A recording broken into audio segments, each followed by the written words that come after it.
Eski bir deyim var, tavuklarını yumurtadan çıkarmadan sayma. Tanıdığım en iyi uyarı gibi. Keşke bu kadar tamamen, yakalarımızın zımba parçalarını parçalayarak meşgul olmasaydık, sahip olmamamız gerekenleri dikkate almayı unuttuk. Hatta yapmamız gerektiğinde bile, bizi bağlayan zincirleri kaldırsaydık, hala odaya mahkum olurduk. Ama çok korkuyorum, bunu hatırlasaydık bile. Bunu sadece küçük bir öneme sahip ve kolayca aşılabilir bir durum sanırdık. Zaten istenmeyen gerçek, kapının kilitli olduğuydu. Ve daha da kötüsü, kilidin kendisi, güvenlik gereği dışarıya yerleştirilmişti. Böylece hiç şansımız yoktu. Seçim yapabildiğimiz için, başarılarımız bile aslında bu yönlendirmede yatıyordu. "Pencereyi dene," diye fısıldadı Beckham, son keşfimi takip eden ağır bir iç çekişe cevap olarak. Buna göre odayı geçtik ve elimi bir tahta üzerine koyup, çektim.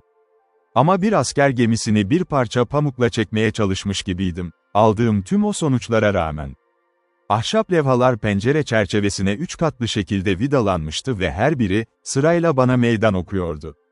Ben yorulduğumda Beckham gücünü ortaya koydu, ama ortak çabalarımız işe yaramadı. Nefes nefese ve yorgun halde. Uzun bir zaman sonra, umutsuzlukla vazgeçmek zorunda kaldık. "Kendimizi oldukça zor bir işe soktuk," dedim, hemen konuşacak kadar nefes alabildiğimde. "Nasıl kaçacağız ki? Kapıyı kırıp savaşarak çıkmaya çalışmazsak?" "Söyleyemem. Acaba bu yapılabilir mi? Önce kapıya bakalım." Odayı tekrar geçtik ve kapıyı dikkatlice inceledim. Çok güçlü bir kapı değildi, ama bunu bilmek için yeterince marangozdum, çökmeden önce epeyce baskıya dayanacaktı. "Denemek istiyorum," dedim. "Ama o halde unutma, muhtemelen diğer tarafta yakın dövüş ve silahsız bir dövüş anlamına gelir bu. Ve ne kadar zayıf olsak da, en kötüsünü kesinlikle yaşayacağız." "Boş ver," diye yanıtladı cesur yoldaşım, hissetmediğim bir özgüvenle. "Bir kuruşa girdin mi, 1 pound'a kadar gidersin. Öldürülsek bile, hayattayken gömülmekten daha kötü olamazdı." "Öyle. Ve eğer kavga etmek senin fikrinse, ben senin adamınım," diye yanıtladım. "Bırak önce kendimi kontrol edeyim, sonra ona karşı ne yapabileceğime bakacağım." "Yoldan çekil, ama kapı açılır açılmaz geçide atılmak için hazır olduğundan emin olun." Yine kapıyı ve duvarı kontrol ettim, nerede olduğunu netleştirdim ve odayı geçtim. Kalbim bir Nasmith çekici gibi atıyordu, kendimi toparlayabilmem neredeyse 1 dakika sürdü. Sonra, tüm kaslarımı çağırdım. Bedenim yardıma geldi. Tüm gücümle koştum. Odanın karanlığını düşününce, yönlendirmem o kadar da kötü değildi. Çünkü omzum kapıya, hemen orta üst tarafa takıldı. Büyük bir gürültü duyuldu. Ağaçların kırılma sesi ve kırmızı parçalar ile genel bir dağıntı yağmuru içinden geçide düştüm. 5 sayana kadar, Beckham yanımda kalkmama yardım ediyordu. "Şimdi, büyük belaya hazır olun," dedim omzumu okşarken. Kapının açılacağını ve Prendergast'ın haydut kalabalığının dışarı koşacağını bekliyordum. Birazdan üzerimizde olacaklar. Ama büyük bir şaşkınlıkla gördük ki, her şey ölü sessizliğindeydi. Bir ses bile yoktu. Kendi heyecanlı nefesimiz dışında hiçbir şey kulağımıza çarpmadı. Belki de boş bir eve girmiştik, farkında değildik. Neredeyse 5 dakika boyunca yan yana durduk, gelmeyen o savaşı bekledik. "Bu ne anlama geliyor ki?" diye sordum arkadaşıma. O çarpışma ölüleri uyandıracak kadar gürültülüydü. "Terk etmiş olabilirler mi? Bizi burada aç bırakmaya mı karar verdiler?" "Ben de senin kadar anlayamıyorum," diye yanıtladı. "Ama boş ver. Onların gelmemesinden faydalanıp çıkış yolu bulsak iyi olmaz mı?" "Tabii ki. Birimiz geçitten gizlice inip durumun ne olduğunu keşfetse iyi olur. Ben daha güçlü olduğum için gideceğim. Sen burada bekle." Geçitte temkinli adımlarla yürüdüm. Çünkü biliyordum ki ikimizin de hayatı buna bağlıydı. Gerçi 60 fitten fazla olamazdı ama. Sonsuz uzunlukta ve gece kadar siyahtı. Ne kadar hafif olursa olsun, gözlerime bir ışık parıltısı değmedi. Sürekli yokladım, her an bir elin uzanıp beni ele geçirmesini bekledim. Ama beni böyle bir kader beklemiyordu. Gardiyanlar görünmez olsa da, başka bir tehlike beni bekliyordu. Yürüyüşümün ortasında ayaklarım aniden altımdan çekildi ve kendimi düşerken buldum. Nereye düştüğümü bilmiyordum. Gerçekte sadece 3 ayaklık bir mesafeydi, kısa bir merdiven. Düşerken çıkardığım ses kesinlikle duyulmuş olmalıydı, ama yine de bir ses gelmedi.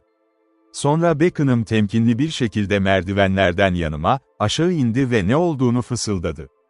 Ona birkaç kelimeyle anlattım. Mümkün olduğunca ayağa kalktım, sonra tekrar yürümeye çalıştık. Tam bunu yaparken, gözlerim aşağıda, hafif bir ışık parıltısı algıladı. Konumundan belliydi, bir odanın kapısı. "Ah, keşke bir kibritimiz olsaydı," diye fısıldadım. "İyi bir dilek değil," dedi Beckham. "Ne tavsiye edersin?" "Söylemesi zor," diye cevapladım. "Ama bence o kapıyı dinleyip içeride biri olup olmadığını keşfetmeliyiz. Eğer biri varsa ve yalnızsa, ona gizlice girmeliyiz. Çaresiz olduğumuzu görsün ve istemeden de olsa bize çıkış yolunu göstersin. 10 şansımızdan biri bu. Burada dolaşmaya devam edersek, tüm yuvalarına çarparız. O zaman tuzağa düşen fareler gibi yakalanırız. Ne düşünüyorsun? Seninle aynı fikirdeyim. Hadi." Daha fazla uzatmadan ışığa doğru sessizce ilerledik. Beklediğim gibi, ışık bir kapının altından sızıyordu. Dinledik. Birisi açıkça içeride hareket ediyordu. Çeyrek saat gibi görünen, ama aslında 1,5 dakikadan az olan, bir süre bekledik. Ses yoktu. "Kim olursa olsun, yalnız. Bu kesin," diye fısıldadı yoldaşım. "Kapıyı yumuşakça aç, içeri sızalım." Cevap olarak, yavaş yavaş. Sırtımdan soğuk bir ürperti geçiyordu. Gıcırdamaması ve içindekilere uyarı vermemesi için kapıyı iterek açtık ve içeri baktık. Sonra, ama benim Allah'ım, 1000 yaşına kadar yaşasam asla unutamayacağım o manzara gözlerimle karşılaştı. Oda uzun ve alçaktı. Ölçüleri muhtemelen 60'a 15 metre. Çatı, tavan yoktu, ahşaptı, ağır kirişlerle geçilmiş, toprak ve dumanla kaplıydı. Zemin, meşeye çok benzeyen cilalı bir ağaçtandı ve tamamen çıplaktı. Ama odanın şekli ve yapısı, mobilyaların ve sakinlerin tuhaflığıyla kıyaslandığında hiçbir şeydi. Size doğru bir tanım vermeye çalışsam, kelimeler yetersiz kalır. Şunu biliyorum ki, güçlü bir adam olmama ve yaşam ile ölümün dehşetlerini görmüş olmama rağmen, önümdekiler kanımı dondurdu. Etim daha önce hiç olmadığı gibi ürperiyordu. Duvarların etrafında, düzenli aralıklarla dizilmiş bir düzineden fazla devasa şişe vardı. Her birinin içinde, açık renkli şarap içkilerine benzeyen bir akışkanın içinde, turşulanmış insan örnekleri gibi duran şeyler görünüyordu. Bunlar arasında korkunç, sayısız küçük yuva tipleri ve daha da korkunç kalıntılar vardı. Kaideler üzerinde, dik duran veya yaslanmış insan iskeletleri, maymunlar ve yüzlerce çeşit hayvan. Aradaki alanlar ise kafatasları, kemikler ve verimli bir beynin cinayet için icat edebileceği her türlü cihazla doluydu. Avrupa tüfekleri, tabancalar, süngüler, kılıçlar. İtalyan stiletoları, Türk kılıçları, Yunan bıçakları, Orta Afrika mızrakları, zehirli oklar, Zulu gürzleri, Afgan yatağanları, Malay krisleri, Sumatra üfleme boruları, Çin kamaları, Yeni Gine kafa yakalama aletleri, Avustralya bumerangları, Polinezya taş baltaları. Ve isimlerini hatırlayamadığım birçok silah. Onlarla birlikte, büyücülükte kullanılan aletler. Eski İngiliz aşk tılsımlarından Afrikalı obi çubuklarına, ruhani tabaklardan en korkunç Fiji ölüm iksirlerine kadar her şey oradaydı. Duvarın ortasında, durduğumuz yerin karşısında, eski İngiliz malikanelerinde görülen türden büyük bir şömine vardı. Ve her iki yanında, insanı dehşetten hasta edecek birer figür duruyordu. Sağdaki, kıyafeti ve tenine bakılırsa Kuzey Hindistanlı biriydi. Yerde kısıtlı bir tavırla oturuyordu, çünkü kafası vücudundan en az 3 kat büyüktü. O kadar ağırdı ki, dengesini kaybedip yere düşmesini engelleyecek demir bir tripodun içine oturtulmuştu. Derisi, kemiklerin üzerine gergin bir şekilde çekilmişti ve damarları makarna sapları gibi belirgindi. Ocağın diğer tarafında ise yarı maymun, yarı insan bir yaratık vardı. Sydney'deki bir müzede gördüğüm, Burmalı maymun çocuk, Katalon'daki tanıma uyuyordu. Duvara zincirlenmişti, bizim gibi konuşuyor, sohbet ediyordu. Bir hayvanat bahçesi maymunu gibi dünyayı kazıyıp duruyordu. Ama bu şeyler ne kadar korkunç olursa olsun, en büyük sürpriz henüz gelmemişti. Çünkü, odanın ortasındaki ağır meşe masanın başında bir adam duruyordu. Ona yarım bakış atan biri bile onu tanırdı. O, Doktor Nikolay'dı. İçeri girdiğimizde neşteriyle meşguldü, maymuna benzeyen tuhaf bir hayvanı kesiyordu. Masanın üzerinde, efendisinin işini izleyen o şeytani siyah kedi vardı. Hemen yanlarında ise, neler olup bittiğini daha iyi görebilmek için parmak uçlarında duran, albino bir cüce. Boyu 2 fit 8 inçten fazla değildi. Yaklaşmamız o kadar sessiz olmuştu ki, keşfedilmeden önce odaya epey girmiştik. Sonra ayağım gıcırdayan bir tahtaya değdi. Doktor Nikola başını kaldırdı. Solgun, ince yüzünde en ufak bir şaşkınlık yoktu. Her zamanki sakin tonuyla dedi ki, "Yani odanızdan kaçmayı başardınız beyler. Peki, dua edin. Ne istiyorsunuz?" Bir an için o kadar şaşırdım ki, dilim görevini yerine getirmeyi reddetti. Sonra ona doğru ilerlerken konuştum, Markis beni yakından takip ediyordu. "Yani, Doktor Nikola, sonunda tanıştık. Sonunda, Bay Hatteras, dediğiniz gibi," diye yanıtladı bu tek varlık, hala ne ilgi ne de utanç göstererek. "Seni tekrar görmekten memnun olduğumu söylersem beni ironik bulursunuz sanırım. Ama seni ayakta tutmayayım, oturmaz mısınız? Efendim, size bir sandalye teklif edeyim." Tüm bu süre boyunca masaya yaklaşıyorduk ve ben bir hamle yapmaya hazırdım. Ama hazırlıksız yakalanmamalıydı. Olağanüstü gözleri beni dikkatle izliyor, her hareketimi inceliyordu. Üzerimde tuhaf bir etki yaratıyordu. "Doktor Nikola," dedim, "oyun bitti. Geçen sefer beni yendiniz. Ama şimdi üstün çıktığımı kabul etmelisiniz. Tek kelime etme, yardım çağırma. Yaparsan ölü bir adamsın. Şimdi o bıçağı bırak ve bize çıkış yolunu göster." Markis sağındaydı, ben solundaydım. Çok yakındık. Yine de korku belirtisi göstermedi, oysa konumunun tehlikesini biliyor olmalıydı. Gözleri kafasında yaşayan kömürler gibi parlıyordu. Neden ona saldırmadığımızı soracaksınız. Eğer gerçeği söylemem gerekirse, bu adamdan yayılan o güçtü bizi durduran. Kritik anın geldiğini biliyorduk, gözleri bize kilitlenmişti, ama 1 santim bile kıpırdayamıyorduk. Konuştuğunda sesi bıçak gibi kesiyordu. "Yani oyunun bittiğini düşünüyorsun Bay Hatteras, öyle mi? Yine korkarım ki senden farklı düşünmek zorundayım. Arkana bak." Baktım. Ve o bakış, ne kadar zekice bir tuzağa düştüğümüzü gösterdi. Kapıya yaslanmış, acımasız ama gülümseyen gözlerle bizi izleyen eski düşmanımız Prendergast duruyordu. Elinde bir tabanca vardı. Hemen arkamda 2 güçlü Sudanlı, Markis'in yanında ise bir Yunan, hem de çok sağlam bir Yunan, vardı. Rahatsızlığımızı izleyen Nikola, şöminenin yanındaki büyük bir sandalyeye oturdu. Ellerini o tuhaf şekilde kavuşturdu. Siyah kedi omzuna atladı ve hepimizi izlemeye başladı. Nikola konuştu. "Bay Hatteras," dedi şeytani bir netlikle, "beni daha iyi tanımalıydın. Beni bu kadar kolay alt edebileceğini düşünmemeliydin. İtibarım bu kadar mı küçük? Ve lütfen, sana şu 5 poundluk banknotunu ve mektuplarını geri verme zevkini bana yaşat." Farelerin mükemmel haberciydi, değil mi? Konuşurken bana o akşam boru üzerinden gönderdiğim aynı banknotu verdi. Sonra bir kutudan, dışarıdan yardım isteyen tüm o yazılarımı çıkardı.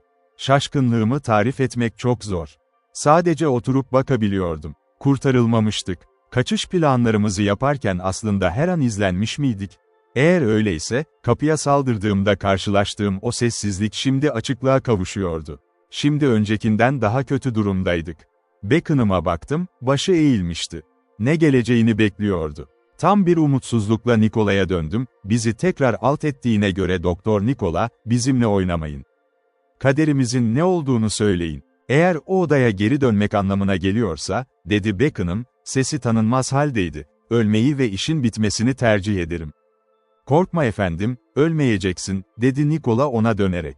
"İnan bana, bu evde geçirdiğin saatlerden çok daha mutlu saatler yaşayacak kadar yaşayacaksın." "Ne demek istiyorsun?" Doktor bir an cevap vermedi. Cebinden telgraf formuna benzeyen bir kağıt çıkardı, inceledi. Sonra sessizce konuştu. "Beyler, ne demek istediğimi mi soruyorsunuz? Şunu kastediyorum, gitmek isterseniz, bu evi tam şu anda terk etmekte özgürsünüz. Tek bir şartla." "Nedir o şart?" "Bu odada gözlerinizi kapattıracaksınız ve hizmetçilerimin sizi liman tarafına götürmesine izin vereceksiniz.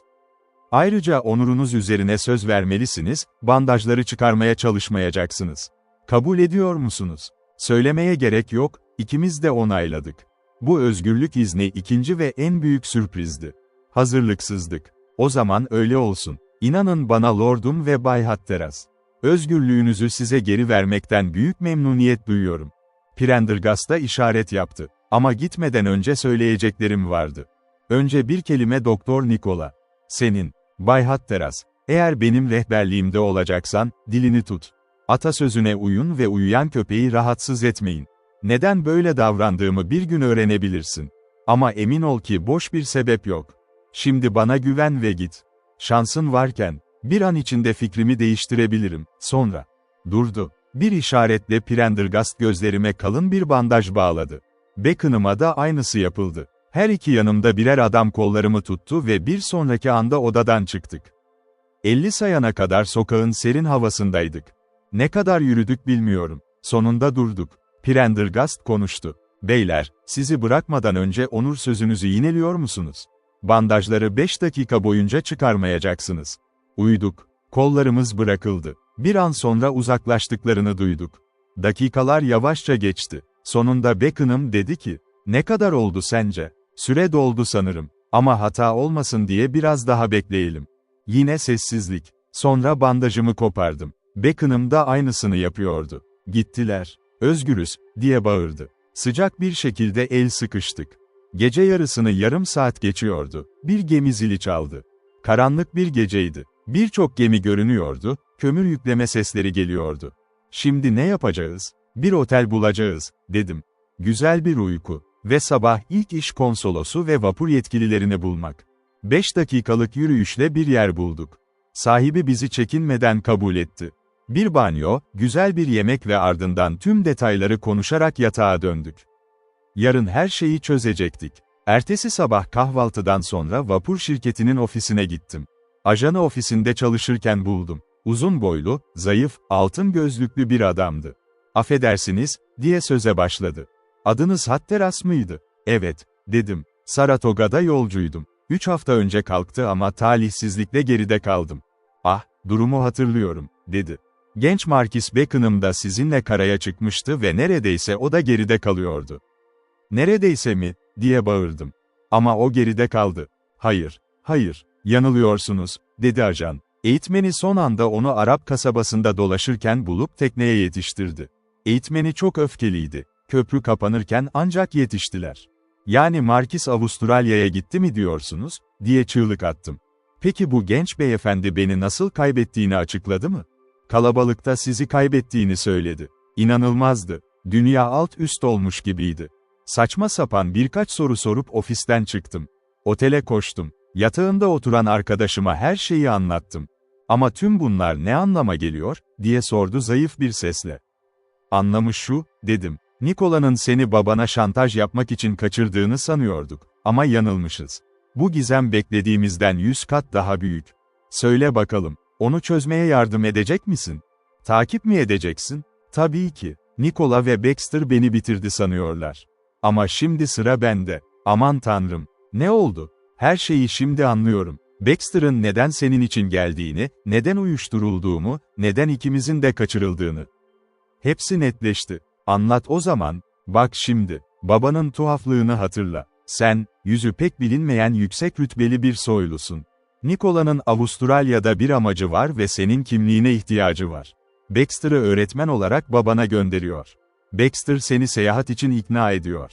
Ben devreye girince, tren döşendi, diye telgraf çekiyor. Yani yeni bir tehlike var, seni neden Napoli'den bindiriyorlar? Çünkü Plymouth'tan binseydin herkes yüzüne aşina olurdu. Seni Napoli'de uyuşturuyorlar, Port Said'e kadar kamerana kapatıyorlar. Sonra seni benimle karaya çıkarıyorlar. Onlar geri döndüğünde, senin yerine, sahte, bir Markis'i gemiye bindiriyorlar. Ajan, kaptan, yolcular. Kimse seni tam görmediği için bu sahtekarlığı fark etmiyorlar. Biz burada çürürken, sahte Markis şu an Avustralya yolunda. Ne yapmamı tavsiye edersin? Konsolosa gitmek işe yaramaz, 3 hafta önümüzdeler. Senin yerinde olsam, unvanımı bırakır, başka bir isim alır ve benimle Avustralya'ya yelken açardım. Oraya varınca bu yaramazların maskesini düşüreceğiz. Hazır mısın? Hazırım. Seninleyim. O zaman bir sonraki gemiyi yakalayacağız. Bir intikam başlatacağız. O alçak Baxter. Onu cezalandırmak istiyorum. Nikola'yı ise bana bırak. Bacon'ım, doktorun adını duyunca ürperdi. Biraz yürüyüşe çıkalım, dedim. Kapatıldığımız evi bulmaya çalışacağım. Gelecekte lazım olabilir. Otelden çıktık, yolda birer tabanca aldık. Ama 1 saatlik aramaya rağmen o binaya dair tek bir iz bulamadık. Öğle yemeğinde bir geminin limana geldiğini öğrendik, Melbourne'a giden Pescador. Hemen bir tekne kiralayıp kaptanla görüştük. Parayı ödedik, malzemelerimizi aldık ve gece olmadan yola çıktık. Port Said artık geçmişte kalmıştı.